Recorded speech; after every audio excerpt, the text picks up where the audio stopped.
Hey everybody, it's Tom from Vehicle Visionary. This is the refreshed 2025 GMC Yukon. If you have a power tailgate and you come back here and nothing is working, and the only way you can get it to open is by doing this, and it doesn't open automatically. By the way, if the battery dies, you can still open that. But if it's not opening using the power function, I'm going to show you how to easily fix that. Okay, here's where you need to come, the upper console, and make sure that this control is not set to off. You have a couple of different settings here. You have 3/4, you also have max right there. But there's also something else you might want to know about in the infotainment screen. So we're gonna go to settings. Let me make sure you see what I do here. We're gonna go to settings right here, and we're gonna go to vehicle. And then we're gonna go down here to comfort and convenience.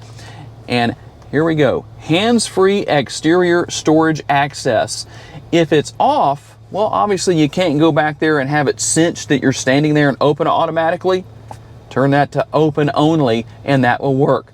Tell me what you think. Is this tutorial helpful to you? I hope that it is. Maybe there's another tutorial you want to see on these Yukons. If there is, tell me what it is, and we'll make that happen for you. Thanks for taking the time to watch. We'll see you in the next video.